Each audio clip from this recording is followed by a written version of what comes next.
अरे दोस्तों, एक बार फिर बहुत बहुत स्वागत है आप सभी का आपके अपने YouTube चैनल पे। और दोस्तों, स्क्रीन पे देख के आप समझ गए होंगे कि आज का वीडियो हम शुरू कर रहे हैं होमवर्क क्वेश्चन के आंसर के साथ। काफी इंपॉर्टेंट क्वेश्चन है आपके एग्जाम पॉइंट ऑफ व्यू से कि अरेंज करना है आपको स्टेप्स स्पोर्ट्स प्रोग्राम के मैनेजिंग के लिए, यानी कि अगर आप एक खेल कार्यक्रम का आयोजन करना चाहते हैं तो किस सीक्वेंस में आपको तैयारी करनी होती है या कैसे ऑर्गेनाइजेशन उनका किया जाता है, ये आपसे पूछा जा रहा है।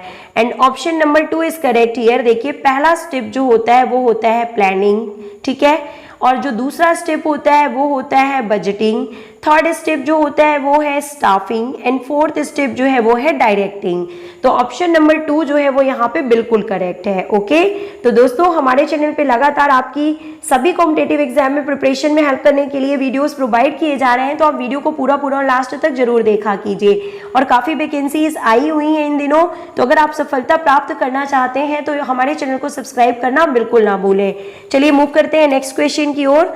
और नेक्स्ट क्वेश्चन में देखिए पूछा जा रहा है कि arrange the following measures of variability in sequence, यानी कि निम्नलिखित विचलन मापों को क्रमानुसार आपको व्यवस्थित करना है। और देखिए, इसका जो करेक्ट आंसर है उसमें मुझे थोड़ा सा डाउट है, तो इस क्वेश्चन का आप स्क्रीनशॉट ले लीजिए और इसका आंसर हमें कमेंट बॉक्स में लिख के बताइएगा। हम मूव करते हैं नेक्स्ट क्वेश्चन की ओर कि फैट सोलुबल विटामिन निम्न में से कौन से हैं। तो आपने करेक्ट आंसर गैस ही कर लिया होगा। Vitamin A and vitamin D जो है वो फैट सोलुबल विटामिन में आते हैं, और इनके साथ साथ विटामिन के और ई इनको भी शामिल किया जाता है फैट सोलुबल विटामिन में। और जो विटामिन बी और विटामिन सी होते हैं ये वाटर सोलुबल विटामिन में शामिल किए जाते हैं। तो option number 1 and 3 is correct here, यानी कि 1 and 3। तो कौन सा ऑप्शन सही होगा? देखिए 1 and 3 यहाँ पे कोई भी ऑप्शन नहीं दिया हुआ है, लेकिन अगर हम इसे फर्स्ट वाले को 1 and 3 करते हैं तो option 1 is correct here. Otherwise आपको बता दें vitamin A and vitamin D जो होते हैं वो फैट सोलुबल विटामिन में आते हैं। Let's move to next question and the next question is asking an ectomorph individual has a, यानी कि जो एक एक्टोमार्फ व्यक्ति होता है, शेल्डन के क्लासिफिकेशन में बताया गया है एक्टोमार्फ, मीजोमार्फ एंड एंडोमार्फ टाइप की पर्सनालिटी को। तो जो एक एक्टोमार्फ व्यक्ति होता है तो उसका जो उसकी पर्सनालिटी कैसी होती है, तो वो होते हैं थिन एंड स्लेंडर फ्लेम वाले, यानी कि दुबले पतले शरीर वाले होते हैं। Okay, the next question is asking the heart muscle is called. दोस्तों ऐसे ही क्वेश्चन एज इट इज आपको एग्जामिनेशन हॉल में देखने के लिए जरूर मिलेंगे। पहले भी आप याद कीजिए 2021 यूपी टीजीटी और यूपी पीजीटी ऐसे ही क्वेश्चंस आपको मिले थे एग्जाम में। तो बहुत ही हेल्पफुल वीडियो है, पूरा जरूर देखिएगा। The heart muscle is called, और हार्ट मसल को, हृदय की मांसपेशी को किस नाम से जाना जाता है? तो इसे मायोकार्डियम के नाम से जाना जाता है। बहुत ही इंपॉर्टेंट क्वेश्चन है। Next, exercise related stress fracture occurs in bones, और जो व्यायाम संबंधी स्ट्रेस फ्रैक्चर होते हैं वो किन हड्डियों में होते हैं? तो वो बिलो द नी, यानी कि घुटनों के नीचे ज्यादातर होते हैं। Option number A is correct here. Let's move to next question that the elementary school education curriculum should stress on, और जो प्राथमिक विद्यालयों की शिक्षा की पाठ्यचर्या यानी कि जो लेसन प्लान होता है वो उसको निम्नलिखित में से किस पर ध्यान देना चाहिए? तो मूवमेंट एजुकेशन पर उनको ध्यान देना चाहिए। जी हाँ दोस्तों, movement education is very important, और ज्यादा से ज्यादा उनको जो है एलिमेंट्री स्कूल एजुकेशन को इन क्यूरिकुलम्स पे ध्यान देना चाहिए, ताकि बच्चे न्यू टेक्नोलॉजी से अवेयर होते रहें, सीखते रहें, और चाइल्ड सेंटर्ड एक्टिविटी पे ध्यान देना चाहिए, और जो क्यूरिकुलम होता है वो भी बच्चों के अकॉर्डिंग होना चाहिए। ये इन सभी को एक साथ मूवमेंट एजुकेशन में शामिल किया जाता है। The best method of sports administration is, और खेल प्रशासन की सबसे श्रेष्ठ पद्धति जो है वो डेमोक्रेटिक पद्धति है। आप सभी को पता है कि प्रजातांत्रिक, यानी कि to the people, by the people and for the people. प्रजातांत्रिक गवर्नमेंट जैसे कि हमारे इंडिया में अप्लाई की जाती है, उसी तरह से किसी भी स्पोर्ट्स प्रशासन यानी कि खेल प्रशासन के लिए डेमोक्रेटिक मेथड सबसे हेल्पफुल होती है। On set command the sprinter is, यानी कि सेट कमांड की स्थिति में जो स्प्रिंटर यानी कि एक तेज धावक होता है वो किस स्थिति में होता है? और अनस्टेबल इक्विलिब्रियम यानी कि असंतुलन की स्थिति में होता है सेट कमांड की स्थिति में एक एथलीट, स्प्रिंटर। ये यहाँ पे करेक्ट आंसर है। Let's move to next question cardio respiratory efficiency is best measured through, यानी कि हृदय श्वसन क्षमता सबसे उत्तम किससे मापी जाती है। और सभी दोस्तों ने यहाँ पे करेक्ट आंसर गेस ही कर लिया होगा, दैट हार्वर्ड स्टेप टेस्ट ही है जो सबसे अच्छे तरीके से कार्डियो रेस्पिरेटरी एफिशिएंसी को मेजर करता है। Let's move to next question, that median is a measure of central tendency, it is considered as. और मीडियन जो होता है केंद्रीय प्रवृत्ति को मापने का जो सबसे अच्छा तरीका है वो यहाँ पे कौन सा है, बताइए कौन सा है। देखिए तो मीडियन यानी कि value in the middle, median नाम से ही पता चल रहा है माध्यिका, यानी कि जो बीच में आता है। कुछ भी अगर ऑब्जर्वेशंस जो नंबर्स में दिए हुए हैं तो उनमें से जो बीच की वैल्यू होती है वो से हम मीडियन के रूप में जानते हैं।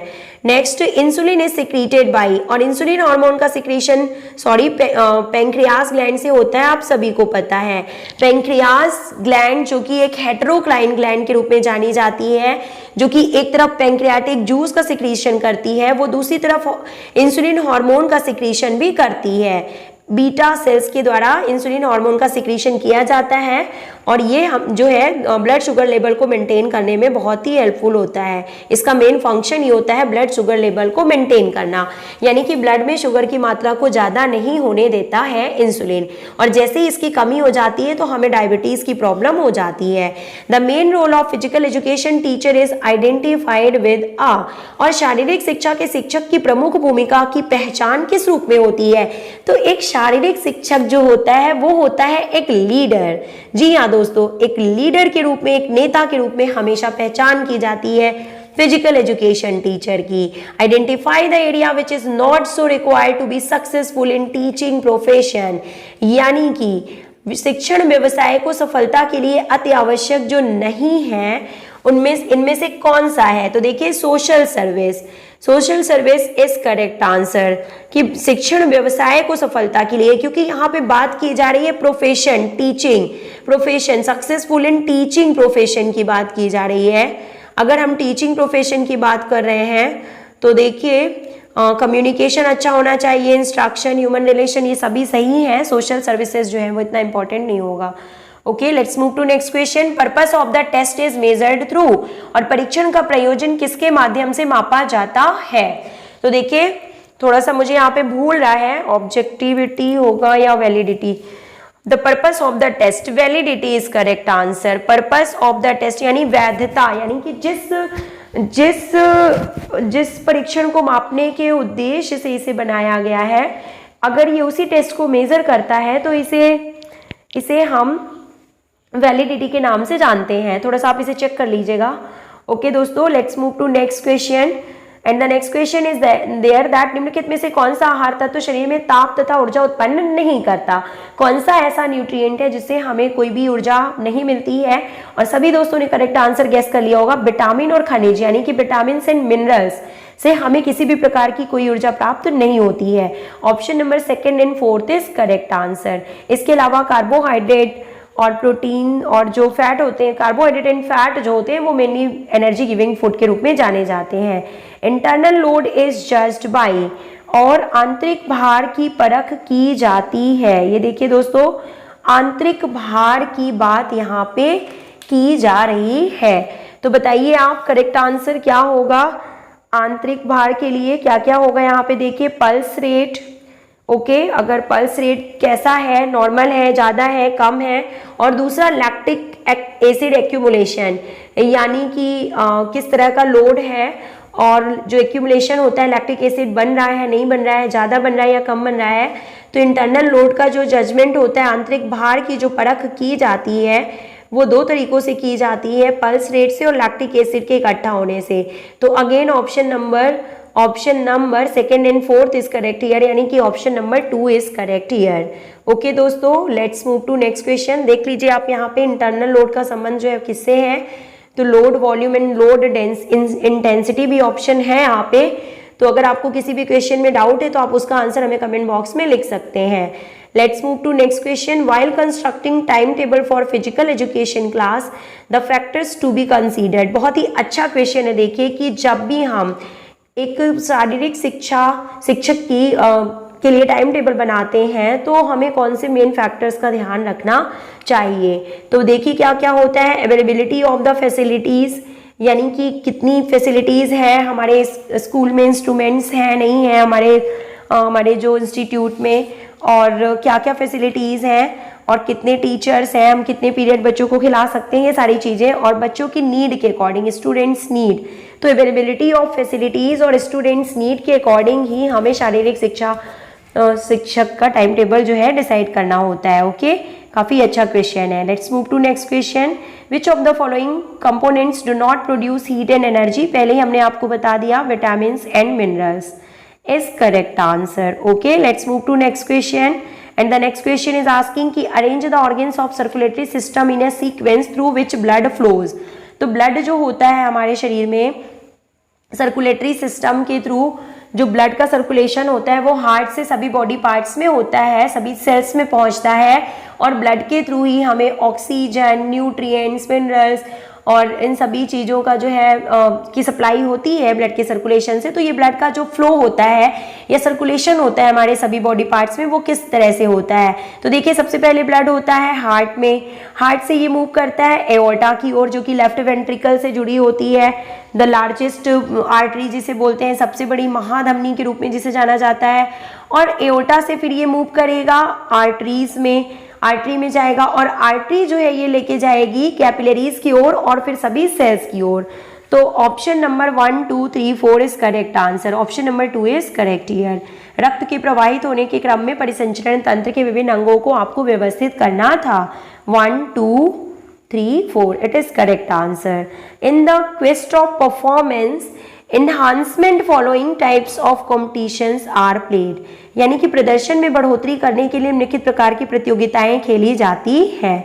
और देखिए, आप गेस कीजिए यहाँ पे कौन सा जो है सही आंसर है, कि अगर आप अपने परफॉर्मेंस को बढ़ाना चाहते हैं तो किस प्रकार के कॉम्पिटिशन्स में को खेला जाना चाहिए या भाग लेना चाहिए। तो नंबर 1 पे जो है वो क्या होगा, और यहाँ पे आपको in the quest of performance enhancement following types of competitions are, आपको असेंडिंग ऑर्डर में यहाँ पे व्यवस्थित करना है। क्वेश्चन ये है कि कॉम्पिटिशन्स को आपको असेंडिंग ऑर्डर में व्यवस्थित करना है। तो सबसे पहले नंबर पे आएगा बिल्ट अप कॉम्पिटिशन। ओके दोस्तों, सबसे पहले जो है वो बिल्ट अप कॉम्पिटिशन होगा, उसके बाद जो होगा वो माइनर कॉम्पिटिशन में पार्टिसिपेट करना, उसके बाद फिर क्या होगा, मेजर कंपटीशन में पार्टिसिपेट करना नंबर 3 हो जाएगा, और लास्ट जो होता है मेन कंपटीशन में फिर पार्टिसिपेट किया जा सकता है। तो आप देख रहे हैं कि सबसे पहले हमें बेसिक स्किल्स पे ध्यान देना होगा, उसके बाद फिर माइनर कंपटीशन में हम पार्टिसिपेट कर सकते हैं, फिर मेजर कंपटीशन में बच्चों को खिला सकते हैं, और उसके बाद जो फिर मेन कंपटीशन होता है उसमें पार्टिसिपेट करने के लिए प्लेयर जो है वो पूरी तरीके से तैयार हो जाता है। तो ये जो है करेक्ट सीक्वेंस है यहाँ पे। Option number 3 is correct here. Second, third, fourth, 1, option number 3 is correct here.